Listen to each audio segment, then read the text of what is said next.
Lesson 8. Stop complaining. Troubles, like babies, grow larger by nursing. Lady Holland. How do you feel when someone unloads all of his problems and complaints on you?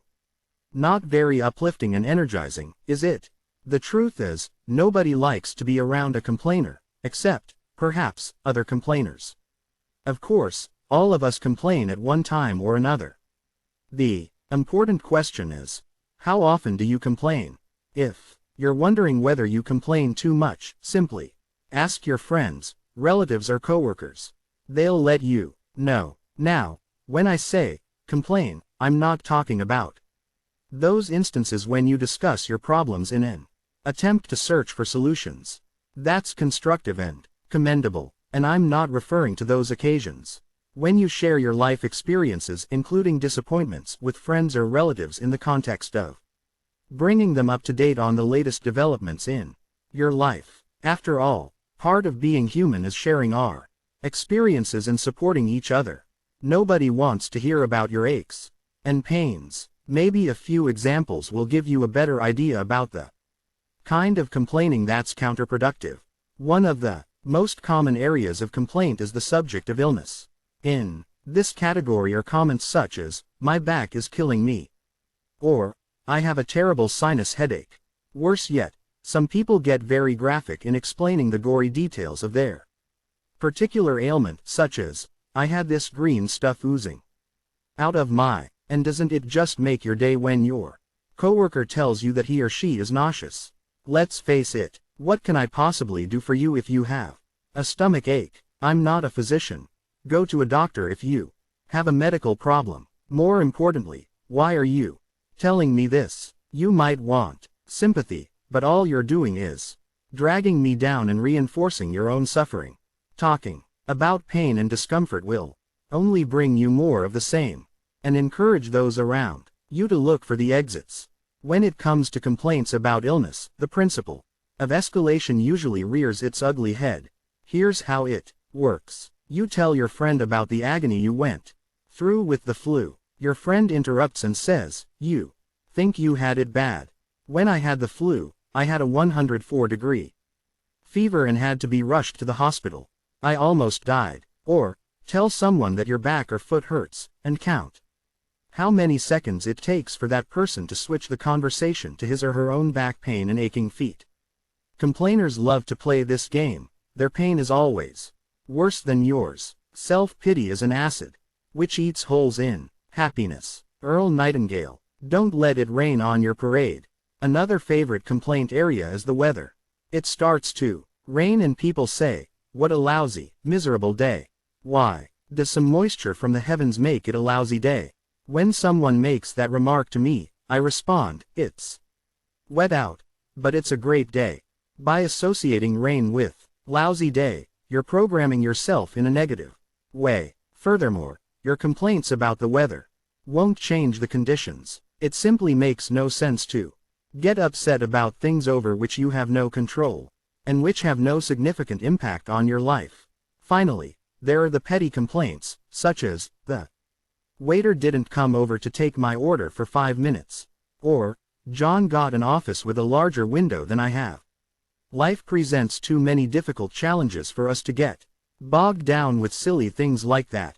And when you gripe about insignificant things, you're also saying something about yourself. If I'm your employer or a member of your team, I'm wondering how you'll react when we really have a problem worth worrying about. He had every reason to complain. Recently, I was in my office and thinking about some of the things that weren't going as well as I had planned. You know, the typical business problems, results not happening as fast as I had expected. And I'll confess that I'd been doing a little complaining about it. Then Pedro walked in. Pedro is in his early 20s and came to this country about 6 years ago from Honduras. He works for a company that cleans homes and offices. You talk about a positive attitude. Pedro is one of the most positive people I've ever met, always smiling and upbeat. On this day, however, I asked Pedro about Hurricane Mitch and its impact on his homeland. The smile quickly left his face. He told me of the devastation the hurricane had caused.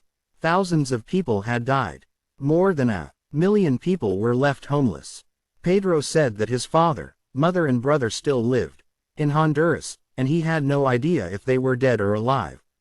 He had no way to contact them, all the phone lines in that area had been destroyed. Pedro said he thought about his family every day. Can you imagine the agony of not even knowing if your family is still alive? Then Pedro went on to tell me about all the things he was doing to help the people in Honduras. He was collecting money, clothing and other necessities. He was actively working with the relief organizations. Instead of just griping about the problem, he was doing whatever he could do to ease their pain. After speaking with Pedro, I began to realize just how inconsequential my own problems were, and how fortunate I am. You better believe I stopped complaining. I faced the rest of the day with renewed energy and a much better attitude. By the way, several weeks later I saw Pedro again. And, yes, he had his usual winning smile and his great attitude. The good news is that his family members are all alive. The bad news is that they lost everything in the flood and are now living in a shelter. Clean water is very scarce. Disease is rampant. I can't even fathom what it's like to lose everything you own and have to start over from scratch, especially under these difficult conditions. Can you? There's no doubt about it.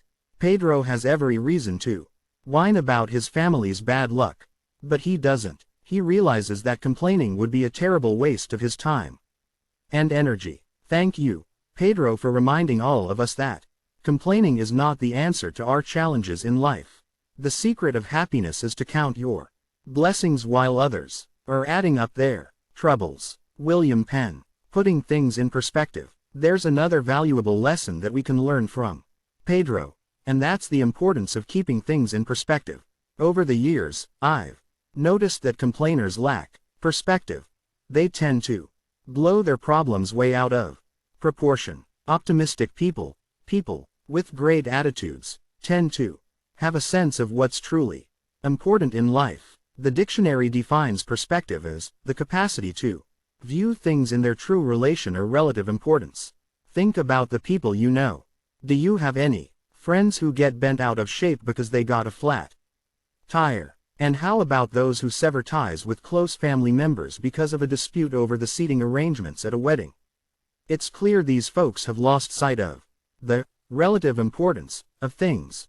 I think we can all learn from Eddie Rickenbacker, who drifted in a life raft for 21 days, hopelessly lost in the Pacific. After surviving the ordeal, Rickenbacker said, "If you have all the fresh water you want to drink and all the food you want to eat, you ought never complain about anything." Let me share with you some of the things I'm grateful for. 1. I'm in good health. 2. Dolores is in good health. 3. We have our own home. 4. We have plenty of food to eat and clean water to drink. 5. We live in the United States and enjoy freedom. 6. I love my work. 7. I get to travel and meet fascinating people. 8. I have many loyal friends. 9. I draw strength from my relationship with God. This is just a partial list of the blessings in my life. And, you know what? Even with all of these wonderful things, there are times when I start to take some of them for granted. But I've learned to quickly reconnect with these blessings, and it boosts my attitude and brings me right back on course. So, what is it that you've been complaining about lately? Are they really life and death matters? The next time you're tempted to gripe about your problems, pick up a pen and piece of paper and start listing all the reasons you have to be grateful. Let me tell you, it sure beats complaining. Reflect upon your present blessings, of which every man has plenty, not on your past misfortunes, of which all men have some. Charles Dickens. Be a source of positive news. I'm not suggesting that you just sit back and ignore all of the problems in your life. However, rather than complaining, it's far better to focus your attention and your energy on those steps you can take to solve, or at least lessen, your problem. For instance, let's say you're feeling a little tired lately. Instead of telling everyone how lousy you feel, make an effort to exercise more regularly or get to bed a little earlier. To review, Complaints work against you in 3 ways. First, no one wants to hear negative news about your illness and your problems. Second, complaining reinforces your own pain and discomfort.